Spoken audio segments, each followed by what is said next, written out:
all, why did you get into teaching? I've always wanted to be a special ed teacher. When I was in elementary school, I would help Mrs. Higa. She was the special ed teacher at my elementary school, so I would go and help her in the recess time with all her kids.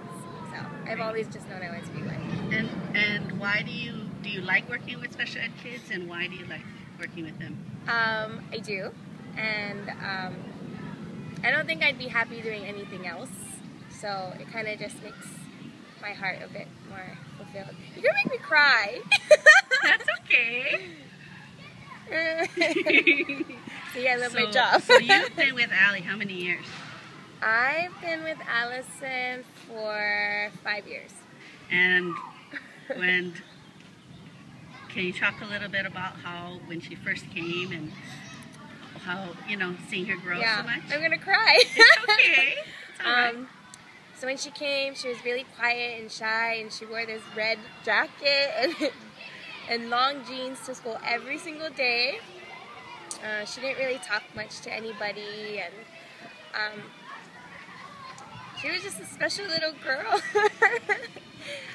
So we worked with her on her social skills and coming out of her little shell, and she's just grown to be such a beautiful little girl. Do you think that she teaches other kids? I do. She says she wants to be a teacher. She says she wants to be a skills trainer and all that.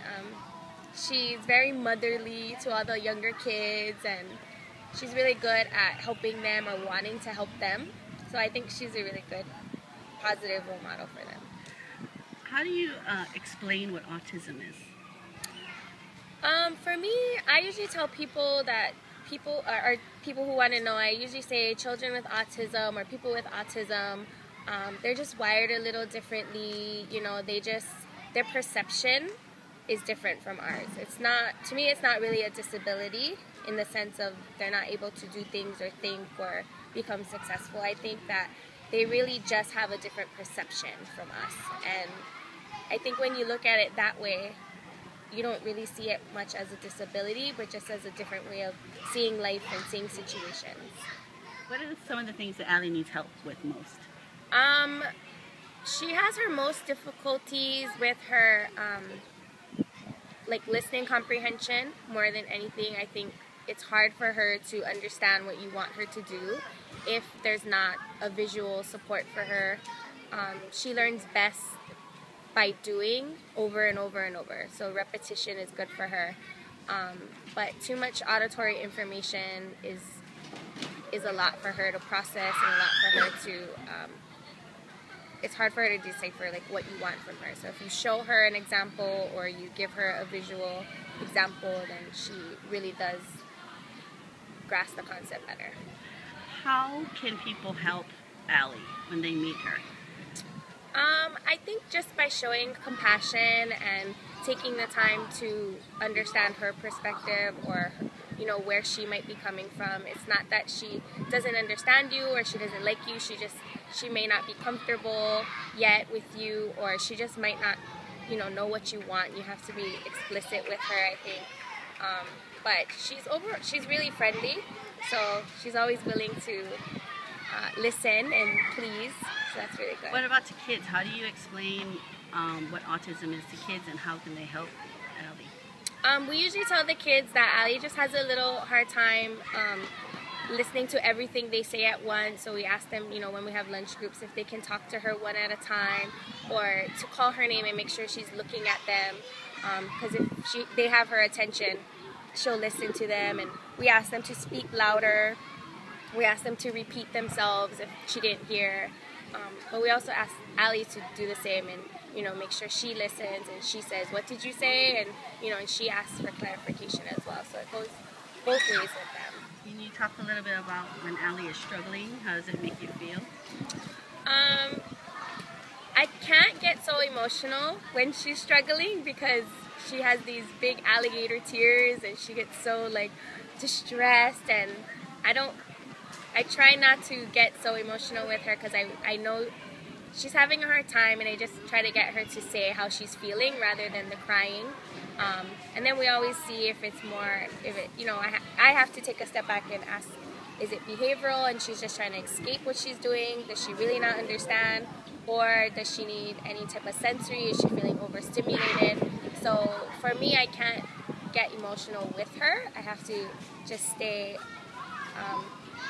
objective and, go through the process of thinking what she needs. Can you explain the trouble she has with sensory processing to someone that's never heard about it?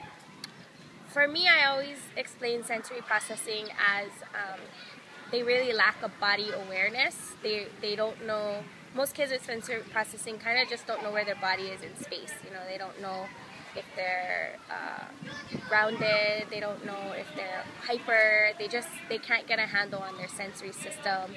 And it's hard because we don't know if it's the sound that's bothering them, if maybe it's a touch, maybe it's a smell. And some kids with sensory processing are just so way more alert than we are in their senses. So I think, the buzzing of the refrigerator, we don't hear, but a child with sensory processing can hear that and it can drive them crazy. So you just have to be aware of your surroundings and see how they're responding to it. What's your favorite thing about Allie? My favorite thing about Allie is her smile. And what's your happiest memory of her? There's so many. I don't know. Every day is a happy memory with her. And just watching her over the past several years just bloom and, let go of that red jacket and let go of the jeans and wear shorts. I think that's probably the happiest time when she came to school and she didn't have the jacket, she didn't have the jeans anymore. It was like she was ready. When she first came here, when she was in kindergarten, she barely spoke. Yeah. She could only say a few words and she would parrot a lot, just repeat what you said. And can you describe how she's changed in her speech? Allison's very aware now. Before she had a lot of echolalia and you would say something and she would just repeat it. And now she's genuinely interested in other people. She starts conversations. She eavesdrops on conversations. She's always proud to share about her family and what she's done and talks about her brothers and sisters and mom and dad a lot. So her initiating and taking that initiative to start conversations like any other kid would is great to see. And she's becoming more independent too. Yes. So, she wants her independence. You can see it. She doesn't always want someone following her around, and she wants to, if I ask, is there any volunteers who wants to go drop off things or run errands, she's usually the first one who wants to do it. And we write down on a little note card what she needs to say to the person, where she needs to go, and come right back. And she follows that note card to a T. Anything else you want to say?